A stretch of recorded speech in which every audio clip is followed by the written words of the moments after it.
Okay, I think I shall start now. I hope you can all hear me. Hello and welcome to this online event, Data Stories from the Highlands and Islands.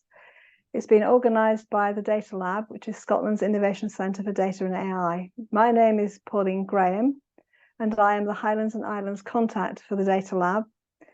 The Highlands and Islands Hub opened back in April 2019, and it's based in Anlochran on Inverness campus. But like a lot of you, I spend a lot of time working from home, which is near Drumnadrochit. My role covers the whole of the Highlands and Islands region and I reach out to organisations to ensure that they can access support from the Data Lab. Most of you on the call probably know about the Data Lab, but the Data Lab's role is to bridge the gap between business and academia and to enable Scotland to move towards a data and AI-driven future. Over the last 10 years, we have helped over 3,000 businesses to harness their data, added over 400 new jobs in data and AI, and funded over 1,000 students through their studies at Scottish universities in a range of data and AI-related MSc programmes. That includes students originally from the Highlands and Islands and those studying in the region. So, for example, doing the MSc in Applied Data Science at UHI. And I think we probably have some of the past and present students in the audience today. The Data Lab's vision for the next 10 years is to create the world's most impactful data and AI community, one where cross-sector conversations, creativity and collaboration sparks groundbreaking ideas, products and societal advances. Today's event is part of our annual Data Fest, a festival of innovation, data and AI, and the theme for this year's Data Fest was AI Renaissance, how AI is shaping the human experience. And a key component of Data Fest has always been our 2-day annual international conference called the Data Summit, and that was held last week in Edinburgh. I suspect some of you were probably there, and I hope you did have a great time if you were. Around the time of Data Summit, we also run a fringe programme of events that take place all over the country, and they highlight Scotland's leading role in data and AI. And today's event is one of those fringe events, and it focuses on some of the collaborative innovation projects that we have supported across the Highlands and Islands region. These are research projects where academics, industrial partners, and in some cases other innovation centres have worked together to carry out research that has the potential to have commercial or societal impact. We've selected 3 examples of these for today to demonstrate the varying nature of the projects. I'd like to introduce you now to my colleague, Malcolm Price, who is the project manager at the Data Lab. Malcolm will introduce you to the projects and to our speakers. Yes, so good afternoon, everyone. And again, just adding my welcome to that from Pauline and many, many thanks to those of you that have joined us today. So as Pauline mentioned, I'm a project manager at Data Lab. Being a project manager here is not quite my dream job, but it gets pretty close at times. It allows me to get involved in some of the wonderful stuff that's going on dotted around Scotland with various technology projects, all data science related, AI related. And it's a great experience to be able to be involved, to help, support and share. And I would say for anybody that's interested in some of the projects that we've done, we'll see a couple here today, but take a look at the website. There are case studies including at least, I think, 2 of these projects in our case studies. But there are very useful information there. And if you want more, Pauline or I make very, very useful contacts. So today we've got 3 speakers. Again, as Pauline said, they've all been involved with us in one shape or form in our collaboration projects. So we've got for you today, Tom Wilding. So Tom is from Scottish Association of Marine Sciences in Albyn. Tom will give us a little bit of background about himself and also about the project that he's been working with, partly with us and partly with our sister IC, SAKE. And that's looking at using AI for analysis of video capture from subsea rovers and things of that like. From there, we'll move to Glenn Forbes. So Glenn works with Albyn Homes, who are based in Inverness.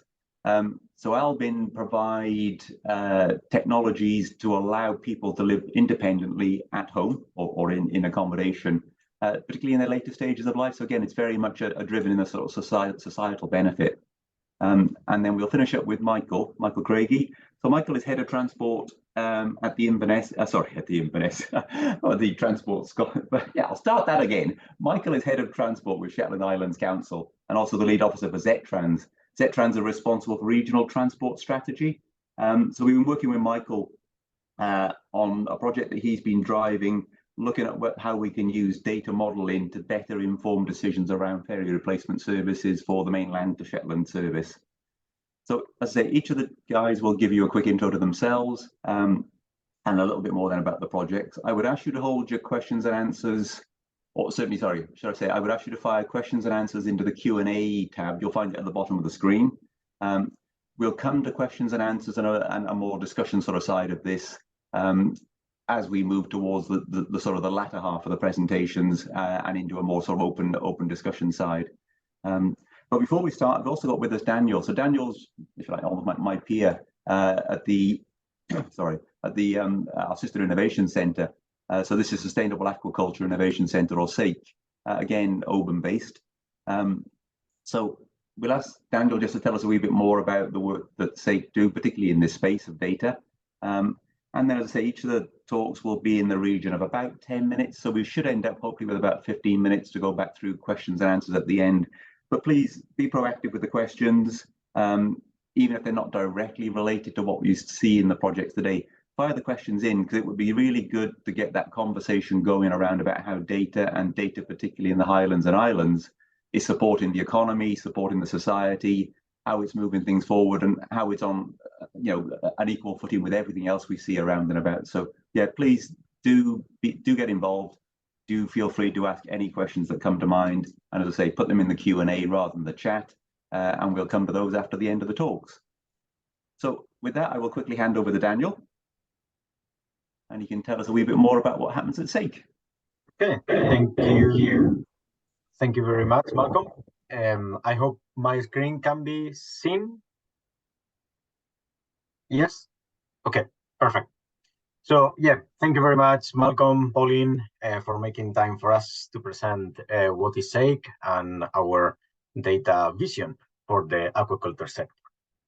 I'm happy to have been invited today to provide an aquaculture perspective, which is, as I'm sure you know, one of the main economic drivers in the Highlands and Islands region. I'm not only talking about fish, but also about seaweed and shellfish farming and the immense supply chain these farming operations require, some located in remote and fragile communities. I have been working for SAIC for the last 3 years as Senior Aquaculture Innovation Officer, and I will now give you some brief overview of what is SAIC. So SAIC is one of the 7 innovation centres funded by the Scottish Government through a combination of the Scottish Funding Council, Highlands and Islands Enterprise, and Scottish Enterprise. It was launched in 2014, and as Malcolm said, we are part of the Innovation Centres programme, which aims to drive innovation in key economic sectors. The innovation centres were formed to drive growth in areas of key economic and social importance, and SAIC focuses solely on the aquaculture sector, while other ICs work across different sectors.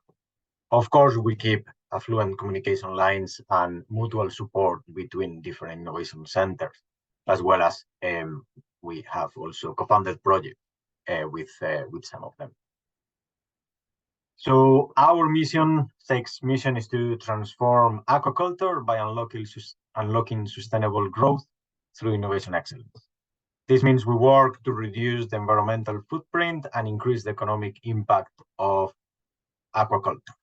As I said before, fish, seaweed, and shellfish. We channel all this work through 3 work streams: driving, nurturing, and sharing innovation. Driving innovation, which is mostly where I sit myself. It's all about enabling and supporting research and collaborative projects, connecting businesses and academics to fund and support commercially relevant collaborative research that aims to deliver solutions to key sector challenges. And within that driving innovation pillar, we, with industry guidance, have identified 3 main areas of focus, which are key to success and progress of the sector.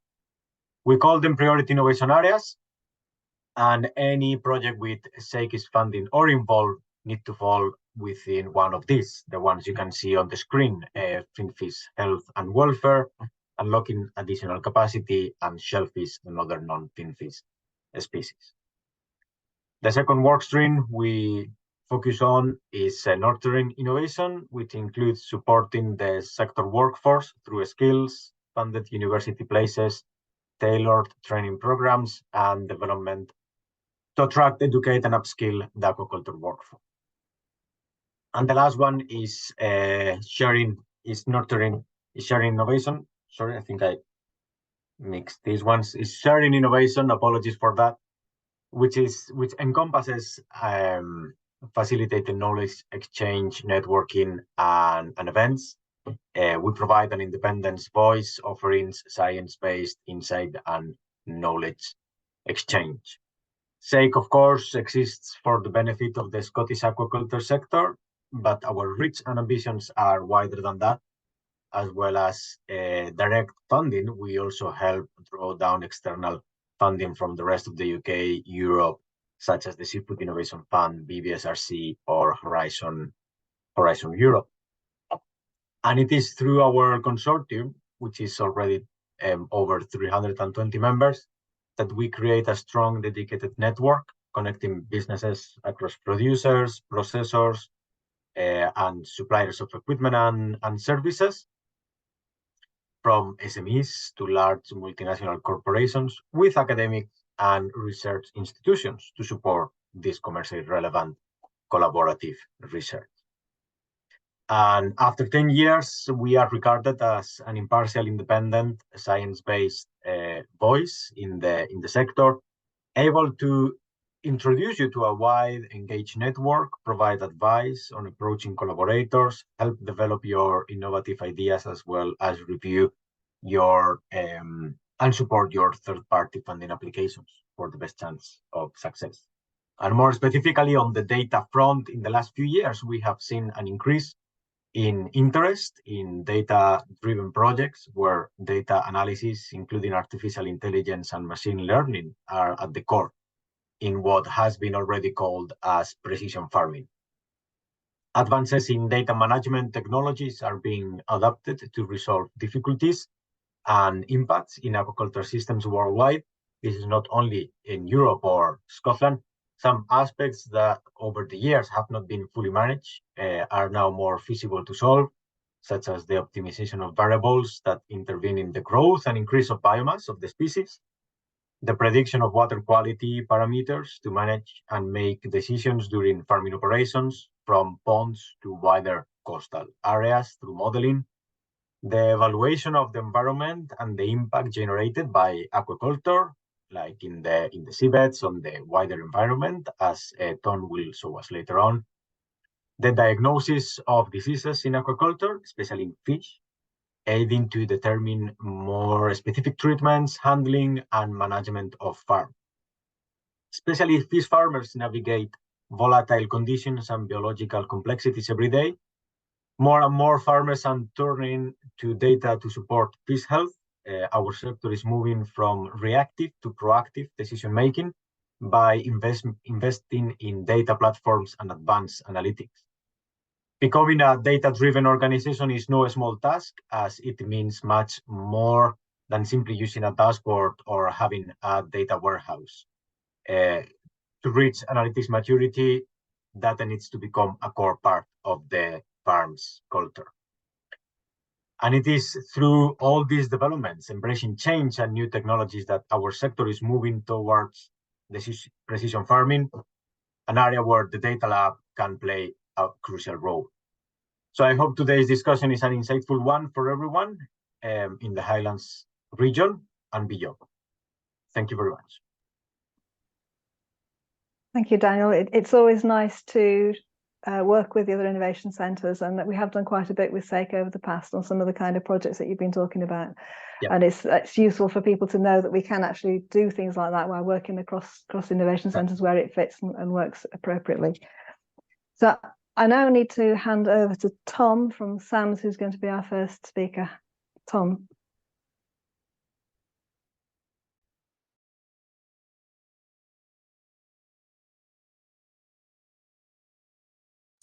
Thank you. Sorry about that slight delay. Can you see my screen okay? Yep, okay. Yeah, definitely. Yeah, thank you. Right.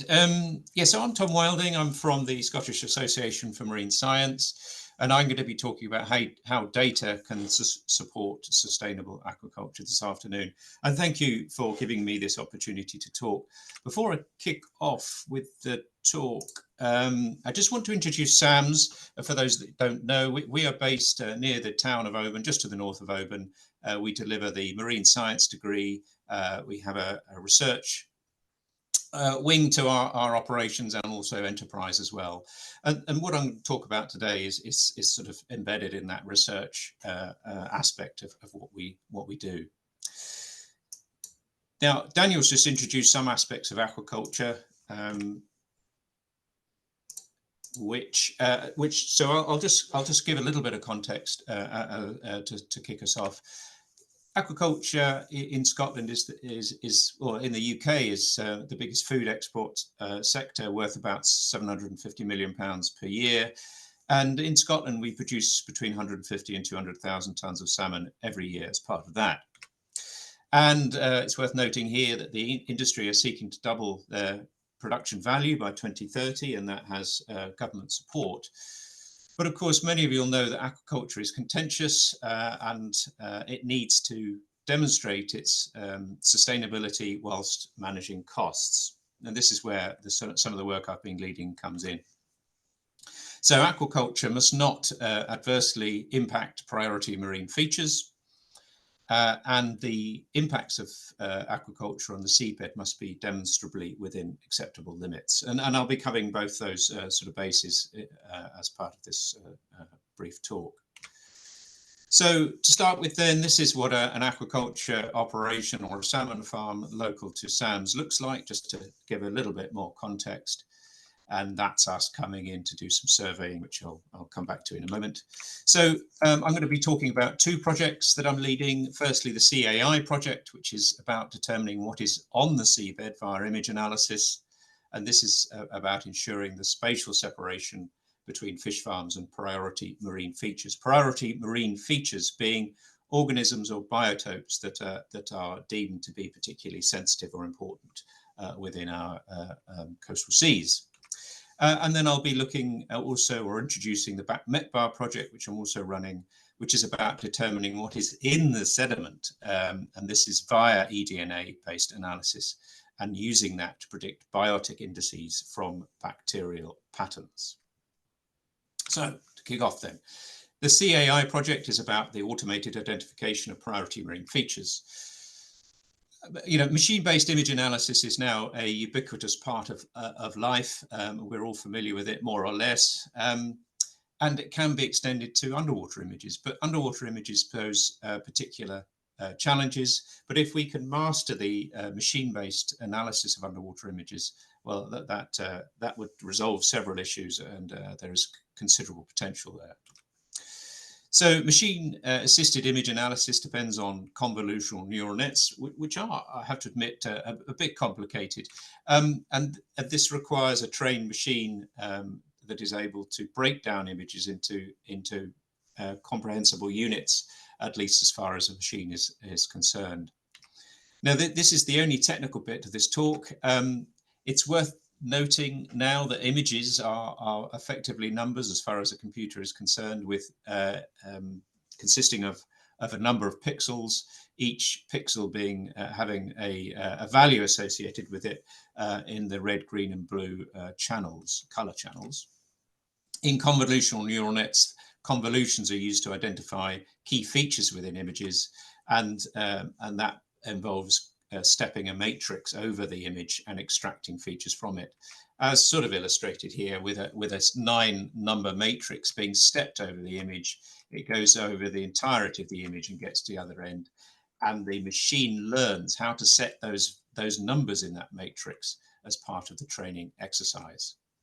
So here we have a matrix. This is that's been learnt by a machine. This is a classic edge detector matrix, and when you apply that matrix to that previous image, the machine will see this. And this is just one of several convolutions that the machine will train on in order to break an image down into units that it can, in a sense, understand and interpret.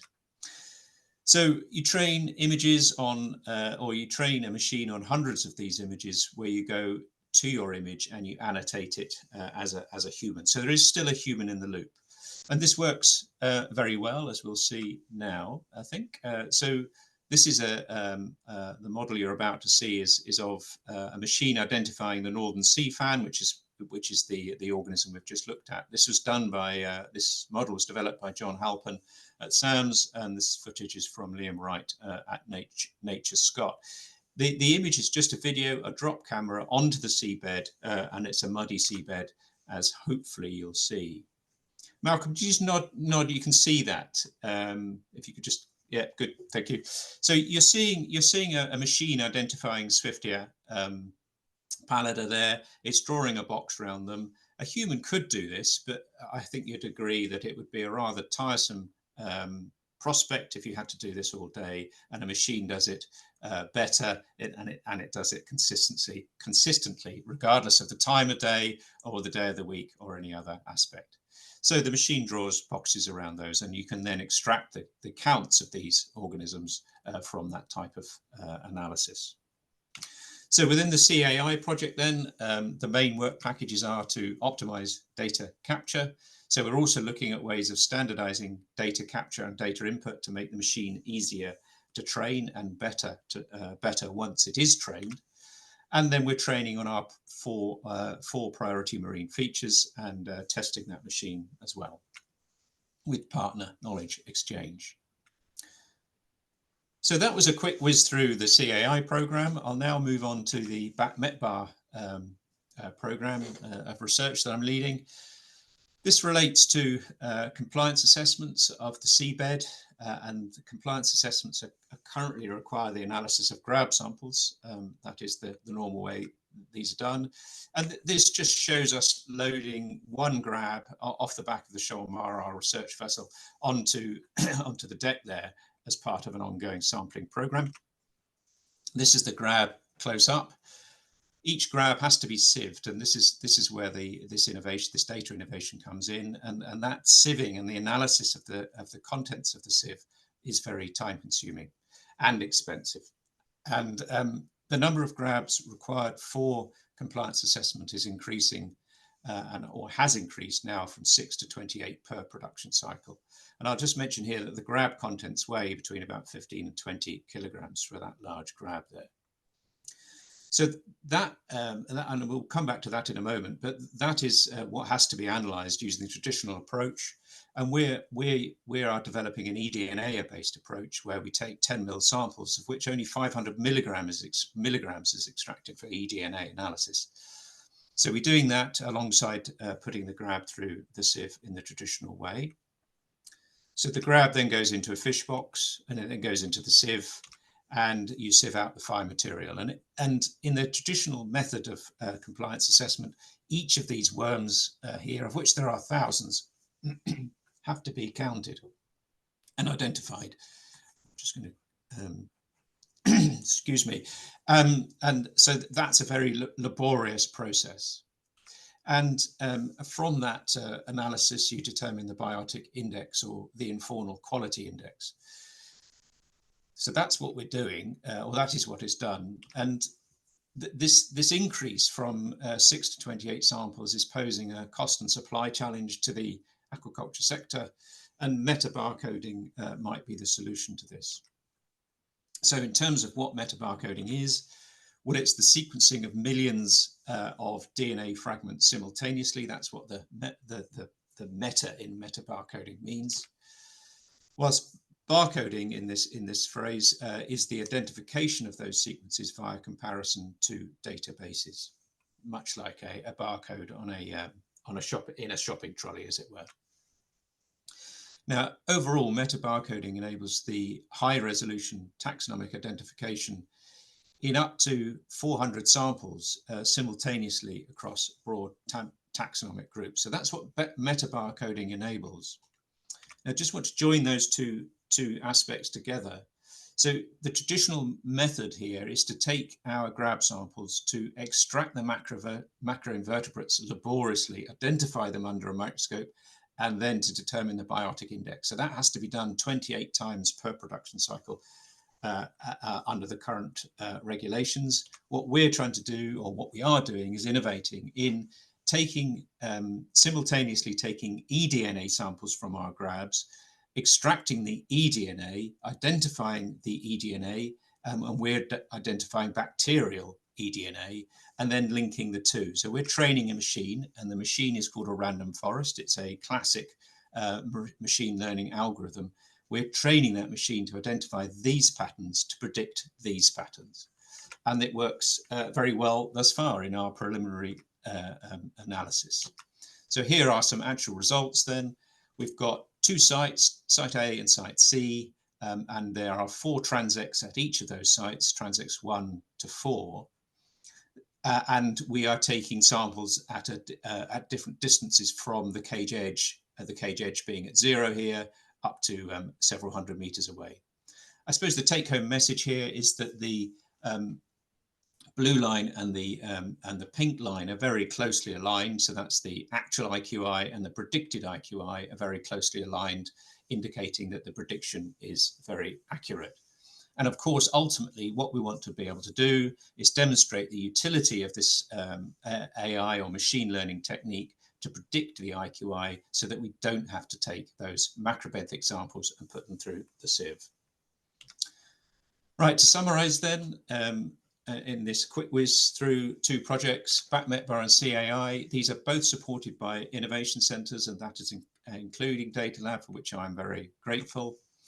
This sort of level of support is essential at this technology readiness level. Data is first and foremost in these projects. It's very central. They are very data intensive. And I think these novel technologies are going to be increasingly cost effective, and their application will promote consistency and transparency in decision making around this very important sector. And overall, these sorts of innovations are going to support the sustainable development of aquaculture in Scotland and beyond. So I would like to thank all of these people. I won't go through them name by name, and I would also like to thank all of the sponsors and contributors to this work, which includes the Data Lab and SAKE and many others too. And I'll take questions at the end, I think, with everyone else. Malcolm. Yeah, thank you, Tom. Just a reminder, the Q&A button should be at the bottom of the screen if you want to put questions in there, and we'll have that as part of the discussion later on. Thanks very much, Tom, for that presentation. That's one kind of way in which we can use data in AI in systems. They're quite a scientific application. This next application is quite a different one, and we will be going over to Glenn Forbes from Albyn Homes. Can you stop the share, Tom, so that Glenn can share? Thank you. Hi, over to Glenn.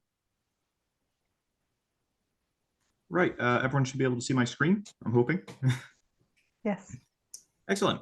So yeah, I'm Glenn Forbes. I work for both Robert Gordon University and Albyn Homes. So we work, so I've been with them for 6 years now. So originally I was a research assistant. I then became a PhD student, and now I'm a KTP associate working with the 2 companies. So we're very much trying to bridge the gap between sort of research and commercial application. And that's kind of a unique area that we're working in at the moment. So I work on the Fit Homes project. It's been running through Albyn Homes for quite a while now. And essentially what we aim to do is to use smart home data to encourage people to live independently and healthier for longer. So, right. So with the Fit Homes project, we have about 50 homes, or well, the number keeps going up every time I make the presentation. But we've got 50 homes in the Scottish Highlands. We've got installations in Alness, in Nairn, in Dingwall. I'm sure I'm forgetting some right now.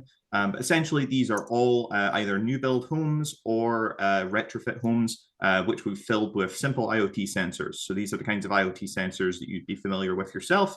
Things like motion sensors, like infrared motion sensors, door sensors that you use magnetic switches. But these are all standard, sort of like very common in home alarm systems, for instance. And essentially, these sensors allow us to monitor the residents as they move throughout the home throughout their daily life. Now, what's really important about everything that I'm talking about today is this is an active deployed system. This is something that is working right now. This is not evangelizing or anything like that. We are very much talking about a system that is working and actually delivering real health benefits to people. So one of the key aspects of our approach is that we are using ambient sensing technologies. So pretty much every time I talk about this work, I always get asked, why aren't you using wearables or videos? Because obviously a video, as we've seen just there, you can do a lot. You can pick out a lot of really interesting and exciting things from video. However, unfortunately, people don't like it when you put cameras in their homes, and so we had quite a reasonable back and forth with residents. We tried to sort of explain, these are much more powerful systems we could be delivering, but we have to sort of strike that balance between what residents actually want in their homes and ways we can actually deliver with them. So if residents are much more happy with our ambient sensors, which just blend into the environment and sort of small boxes and walls, opposed to actual camera, people are much happier to have that in their home. And it means that they also feel in control because they're not essentially providing any more data than they think they are. With this system, we we infer behavior from the sensor data to build resident health profiles. So what do I mean by that? Well, essentially, what we do is we take very simple sensor data and we turn that into a personal health profile. So if this example on the left here, we've got sensor events. So this is an event chart, which just shows state changes. So essentially, when there is a purple mark, as we can see here, that means that the sensor is active. And when it's white or gray, that means that it's not active.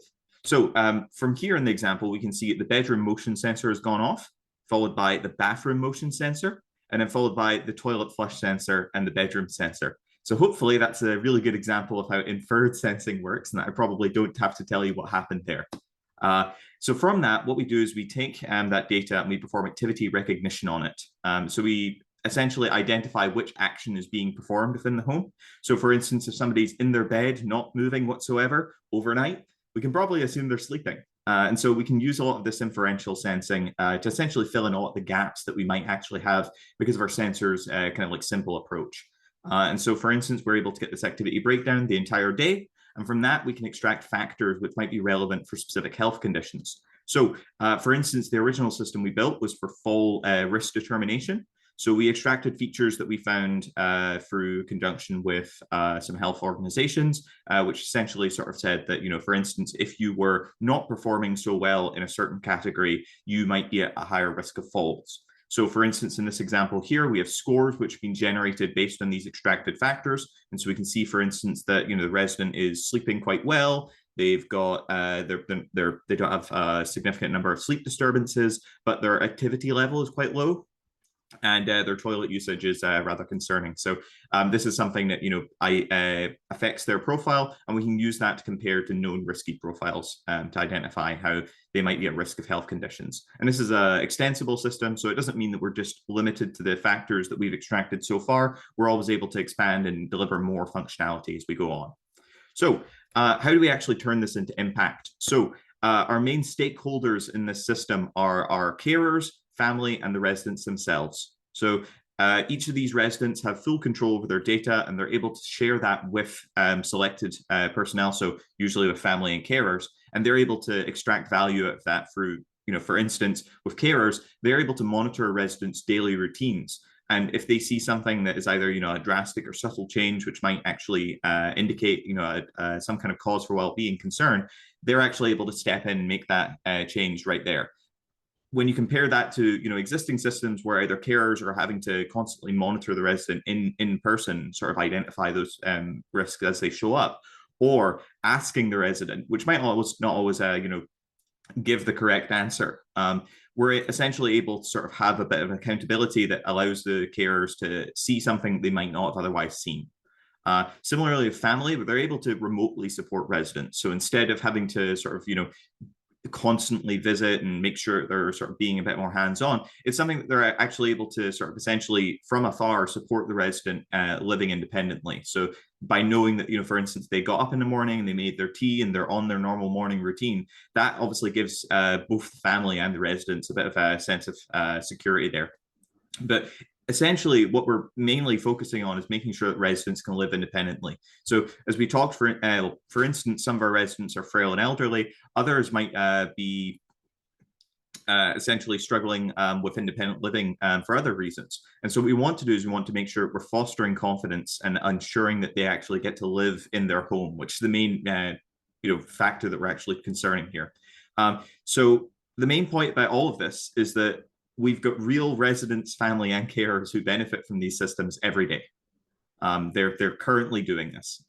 And so as we, sorry, I'm going to introduce the next slide first. As we aim to expand and move on with the system, I've talked a little bit about the applications we currently deliver.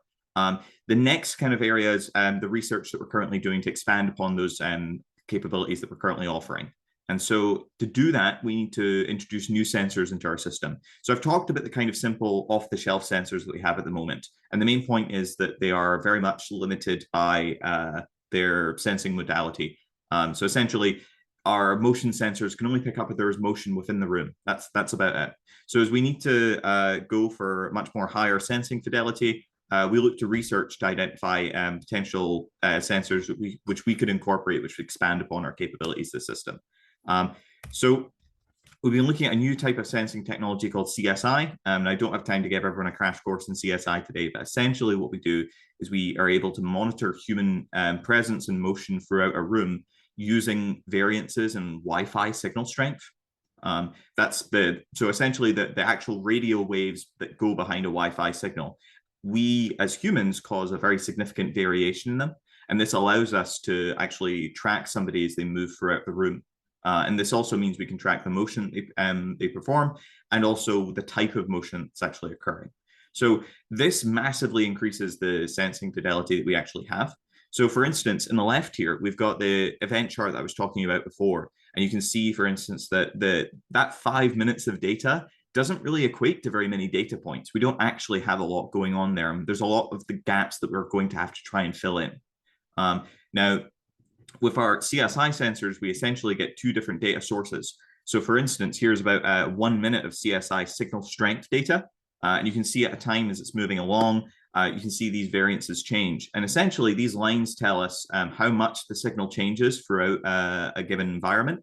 And so, for instance, we can see there's some really big variation in the kitchen sensor and some near the dining room and the living room. And for instance, in the example house that we're looking at for this example, those rooms are all quite close together. So you can see, for instance, that the bedroom and the hall sensors don't really change very much at all. So we can get an idea of where the resident is and how much they're moving, and essentially their proximity to these sensors. And then finally, the actual CSI data itself is very, very high resolution, much more high resolution than we're sort of working with in the data before. And so essentially 1 second of CSI data comes out to essentially an entire image. Which is just massive in comparison to the data we've been working with before. And this allows us to get a much clearer image of what is actually going on within the room. So here is an example of CSI-based sensing. So unfortunately, it's a demo I recorded a little while ago. And when you record something, you think that it's going to be a placeholder and you're going to do a better take later on. Well, I didn't end up doing that for this one. Essentially, you'll see as I stand up, this graph in the bottom middle here moves up to 1 to indicate that there is actually movement occurring within the room. And then as I stop, it drops to 0. As I start to move again, it jumps up to 1. And so you can see it's picking up all of these different types of movement that I'm actually performing throughout the room. And we're getting a very clear image of whether or not there's movement occurring and how much essentially there is. You'll see even it doesn't change in variance with how close and far away I am from the sensor either. That's something, again, as you can see, as I'm close and as I'm far away, it picks it up both the same. So that's a bit of an example of how CSI-based sensing works. And essentially, what this allows us to do is not just deliver the an individual, for instance, motion detection to residents. This allows us to essentially build fit homes into a research platform. So we have one of the largest research test beds in the world right now for smart home sensing. But essentially what we can do is we can take new sensing technologies like the CSI sensors that I've been talking about and use that to build large data sets of real world data. which isn't a capability anybody else really has. We have a unique opportunity because we've got residents who are living in homes, have control over their data, and have essentially the ability to provide this with consent to produce large research data sets, with which we're able to deliver brand new functionality. So for instance, with CSI data, we've been looking at some of the far-reaching capabilities that we've been looking at. So for instance, I've been talking about movement detection and presence detection. There's research we've been looking at performing breathing and heart rate estimation from this data. We can also look at sleep and posture monitoring, and even like identifying individual people within the home. Again, all with ambient sensing technologies, which is obviously very resident focused, it's very privacy focused, and essentially it allows us to sort of bridge that gap between research and commercial sensing, which is something that we just haven't really been seeing elsewhere. So I'm very passionate about the topic. It's just a bit of a trying to give you guys a bit of an understanding of the applications we currently deliver and the research that we're performing right now. So thank you very much for your time.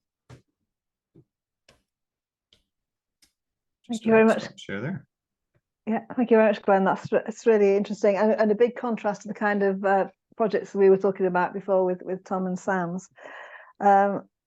We are taking quite a bit of time up, actually, so I don't know whether we may need to go on a little bit longer if we get questions at the end, just to let people know that we did start a little bit later as well. So hopefully there'll be time for some conversation later on.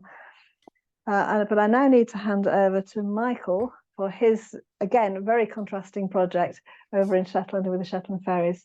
Michael. Thanks, Pauline. I'll just share my screen. Okay, I'm Michael Craigie, the head of transport in Shetland, also lead officer of the ZETRANS, one of the 7 regional transport partnerships in Scotland. I've got a very non-technical perspective on data on this, but we had a problem that we were trying to figure out how to resolve, and I'll just quickly take you through that and where the data fits into that story. So this project was undertaken as a collaboration between ZETRANS, Shetland Islands Council, Highlands and Islands Enterprise, Northlink Ferries, Robert Gordon University, and the National Subsea Centre. So that's the grouping that came around this to try and see how we could bring data into the territory of influence and decision making and reaching shared understandings. So bear with me, it's not.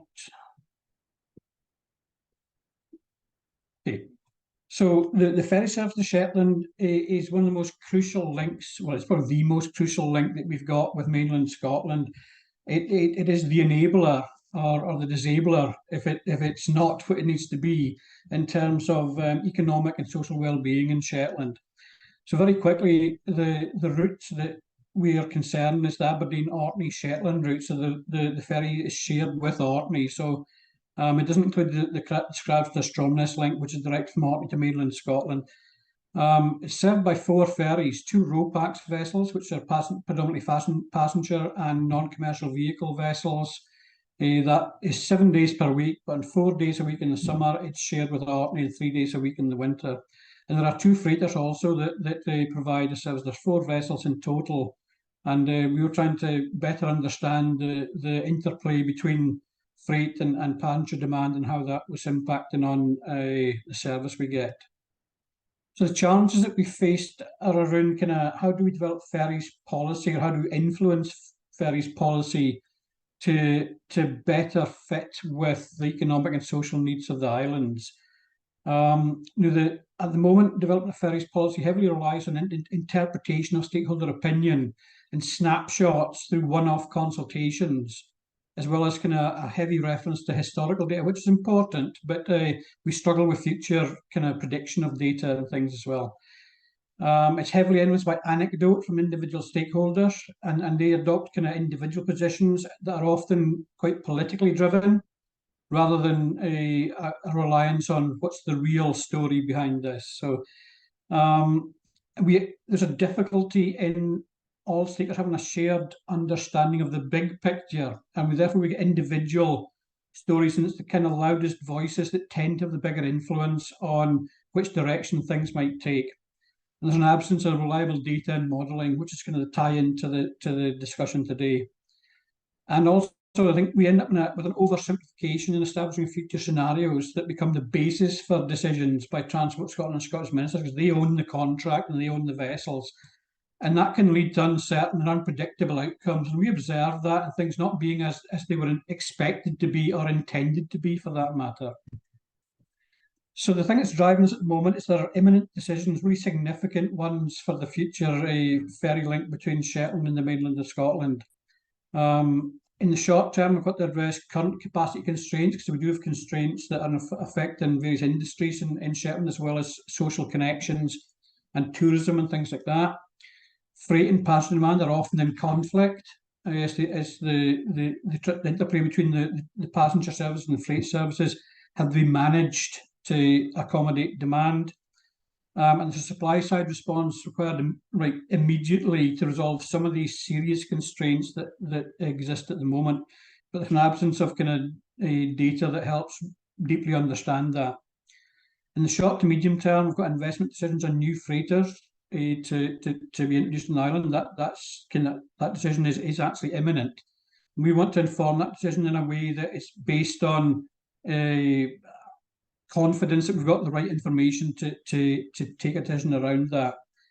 In the medium to long term, there is then the need to replace the current passenger vessels, which is within the next 8 to 10 years type time frame. So the title here is what sums it up for me: is "In God We Trust, Everyone Else Bring Data." We've all heard that one before, but that's the missing link for us. And what that does is it compromises reaching a shared understanding that we can all, if not agree with, understand is the point. And there's an absence of a common platform in which individual stakeholders develop perspectives, and this leads back to this kind of anecdotal interpretations and what we perceive rather than what is the truth. I'm going a bit strong with that, but it is the kind of data expression of things. So we're aiming to try and reduce anecdote-driven subjectivity and increase data-driven objectivity when it comes to really deeply understanding circumstances and forecasting future circumstances, and to create that trustworthy platform that everybody can work from. So if we all understand that the picture that we are looking at looks the same to all of us, then we'll have a successful outcome from the model. So the project aim was to develop a data-driven Shetland Ferries transport model that can, one, emulate complex interactions between freight, passenger and non-commercial vehicles across the 4 individual vessels, simulate realistic passenger and freight demand scenarios based on historical data, seasonality and growth trends and forecasts. So it was about modelling the past and seeing if it accurately did that, and then using that to model scenarios going ahead that could help us understand different events that might take place, or how different plans might impact on the types of demand that would come through onto the ferry service. And finally, evaluate ferry fleet operational performance under different demand scenarios. So that's more about the current situation and modelling changes in a not quick. Well, it can be, you can do this in real time, but it's really give us that capacity to quickly understand, interrogate, try and describe future scenarios and then model them quickly to enable us to have far more flowing discussions and in the moment discussions, rather than the sporadic, or at least I feel the sporadic approach we've done in the past. So the short story is that model has worked. You need to trust me on that one, because I'm not the technical person, so I can't describe how it works. But the fact is, the model has done an excellent job of very accurately modelling how the service demand is accommodated in the service configuration that we've got at the moment, and modelling scenarios and the like.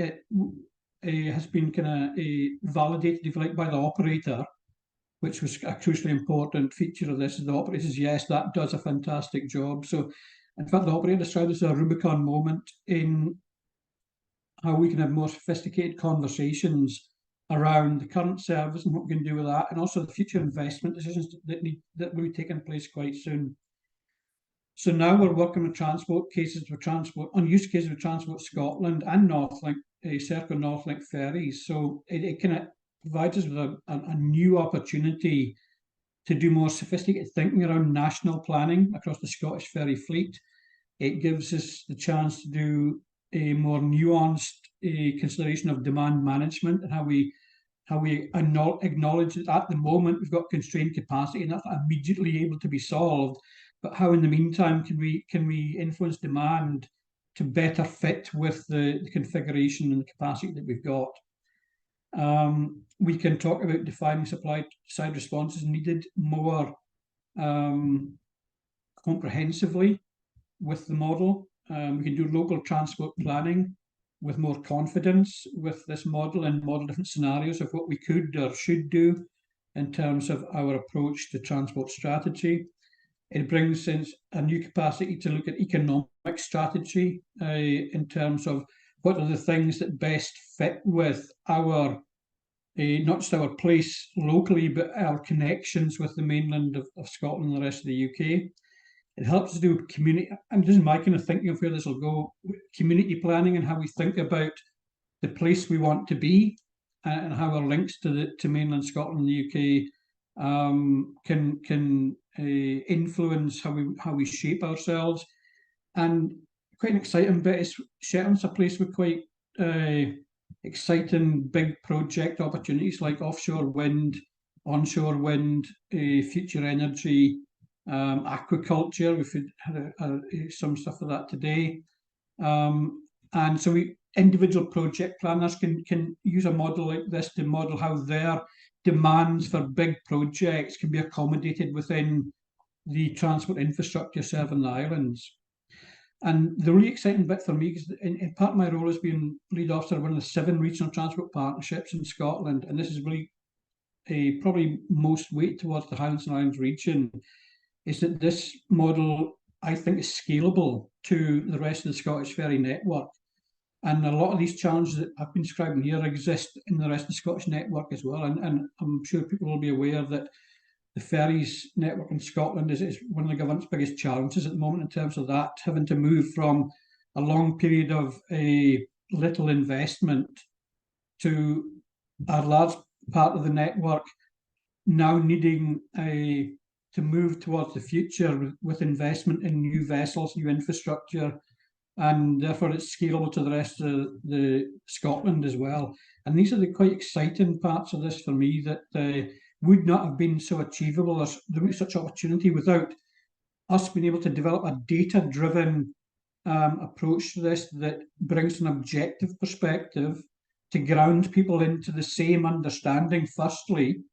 And that's not trying to play one against another. That's just if we can say, right, yes, we look at this, we believe, we have confidence in its accuracy, we have confidence in what it tells us, and therefore we can still develop our individual perspectives, but if we're all speaking from the same kind of common platform, it's the basis from which we then explore scenarios and different futures, then there should be that building of trust. And that comes back to my point earlier on about in God we trust, everybody else bring data.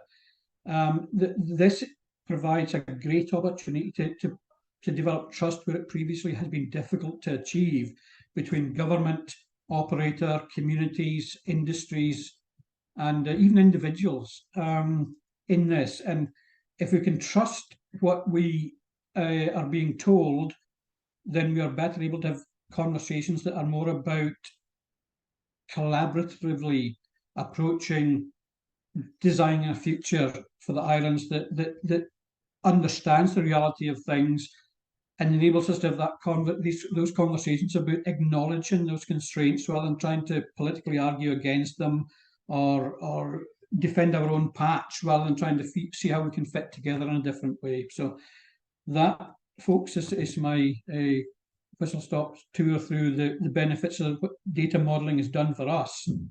And I have to say, this has far exceeded any expectations that I certainly personally had in this. And it has opened new doors to having conversations that could be we can have more confidence in and reaching solutions that work for our area. So thanks very much, folks. I'll leave it at that.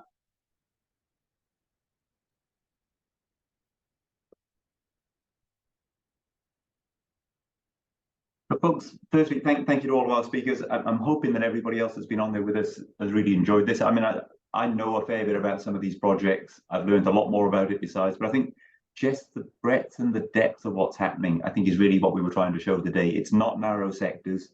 It's not in one particular place. And it's not just focused on technology. It really does have business benefits, economic benefits, social benefits. And I mean, the point that Michael was driving at the end here, the way that it can be used and demoed to the rest of Scotland, to the rest of the UK and abroad, I think is just super. It's absolutely brilliant. We're very, very short on time. A question that has come up, and it's come up more than once in various forums, but maybe I'll chuck this out if I can quickly to Tom, Michael, and Glenn, and for that matter, Daniel. But really, how do you find access to talent, either through academia or the ability to be able to recruit in appropriately skilled people into your organisations in our Highlands and Islands regions? So I don't know who'd like to take that one first. I can chip in, Malcolm, because that's really an important feature for us, is that we don't have a great wealth of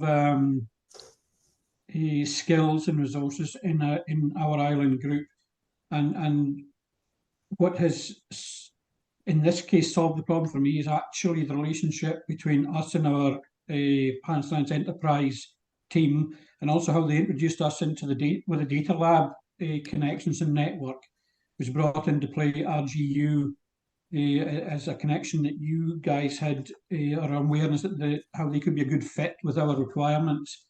And so that has helped me overcome the lack of immediately accessible resources within our own resource pool, and extending that into a wider pool of expertise and skills that have been able to help us firstly understand the problem we're trying to solve, and defining that and developing that to then moving on to, and here's a solution. And so our role was really just to ensure that our requirements were clear, and then access to those resources that could help us fulfill those requirements is what we've achieved through working with the Data Lab and working with Highlands and Islands Enterprise. No, appreciate it. Thank you, Michael. Tom, maybe? Yeah, just a comment that it is difficult for us to recruit appropriately qualified and trained staff in this field. Recruitment is an issue. Do you find that the support that you get through the agency, Scottish Enterprise, us, whoever it may be, does that really help a great deal in that, or is it still genuinely quite a big problem area? It's just it's just a big problem area for us. So both a backmap project, we were advertising them multiple times for that post, which has been filled, which is and the person Adam who's leading that is great. And likewise, finding image analysts and people competent to program in Python on image analysis was also quite challenging. Sorry, I know we're running out of time and I won't drag this too long, but do you find that the kind of increasing use of, if you like, remote engineering ability, do you think that's going to help you in the future? So, the pulling people from other parts of Highlands and Islands or from anywhere else in the UK? Yeah, I think that raises sort of other issues about managing staff, where if they're 100% remote, that is, and also from our perspective, they need access to hardware, and that is easier managed, locally. Yeah, no, good points. And Glenn, just we do need to rush and wrap up. And sorry, I'm cutting you rather short on time. But again, I know you bring technical expertise through your own background with your research and whatever. But for Albyn Homes, generally in the area that you're in, is it a big problem area? I think that when we're uniquely placed in that we've got obviously a great strong link with the university, we're able to pull in, from a pool of, academics who have quite, broad ranging skills in the area which we're working. But as we look to expand upon the work that we're doing, we've got essentially much more programming focused roles as opposed to research focused roles, or data management and things, which it's an emerging area, and so it's difficult to recruit in the sense that we need people with very specific skill sets but also looking to grow their skills as well, which is quite hard. And I guess, to an extent, Glenn, because you're with the RGU side of things, Aberdeen-based, you've got a much bigger local catchment area than maybe Tom does over in Oban, for example, or Michael does in Shetland. So you have possibly an easier access into a skilled resource base. Oh, absolutely. No, we're very privileged in that respect. And Daniel, if I can just come to you lastly on that, I mean, again, because you're involved in a huge number of projects around the sort of the aquaculture sector in Scotland and particularly on the West Coast. Again, I know you have your own expertise, and again, I know you promote a lot through data science and PhDs and so on, but your overall take on the sector? I think one of the big problems is not only find the required skills in remote areas, is find accommodation for these skills. Really, yeah. Highlands and Islands, we are under extreme pressure in terms of suitable accommodation available in all these areas. Most of them are holiday homes or short-term lets, and that is significantly constraining the availability of accommodation. And I'm not only talking about a town like Oban, relatively big for Highlands standards, but in more remote locations, when we are talking about the farms that may require staff, is one of the big issues we are finding. Is not about lack of interest. It's not about struggling to find the skills. Is not about struggling to find ways to upskill the workforce. Is how can we bring those skills and that workforce into the Highlands, so find accommodation for them so they can settle and be part of the community, and we can keep them in the long term. Is one of the bottlenecks. It's a very, I mean, we haven't got time to get into it, which is a shame, but it is a very broad topic for the region in particular, isn't it? As you say, it's not just the kind of the skill base, it's not the transferability of skills, it's the how do you create the community side of all of this in regions. So yeah. So Pauline, I don't know, do you want to? We need to close. I know we're 6 minutes over. Any last? Yeah. You used the word community there, and I was just going to remind lots of people on board are probably members of community, but we do have our online community, which is a great source of further events and resources on from the technical side, from just the opportunities of how data is being used and AI is being used. Lots of conversations, lots of mentoring opportunities. There's a jobs board as well for folk who are looking for people who with the relevant skills in data and AI. And I actually also need to thank the community people for helping us on the tech side of this particular event as well. If I just very quickly share, hopefully this will work. This is just a quick slide with our community on. Hope you can see that. So you can see there's a QR code there if you're not already a member of the community, so that you could actually join us and continue the conversation. And also to thank Malcolm for helping to pull this together, because he's done quite a lot of the background work. To thank our speakers for coming today, and for everyone else for coming to listen to us. There's just my contact details and a QR code, which is my LinkedIn. So I will be very happy to continue the conversation with anybody to see if we can help. The other thing I haven't actually got a slide for is for our MSc placements. So we'll shortly be looking for new projects for students to take part for companies for 10 to 12 weeks next summer. And that is one way of filling out a slight resource gap if you're interested in doing that. And also our Data Talent event, which will be taking place early next year. So thank you everyone for attending. I hope you've enjoyed it, and hopefully we'll see you again at some other event focused on the Highlands and Islands for data and AI. Thanks very much. Thank you, everyone. Thank you, everyone.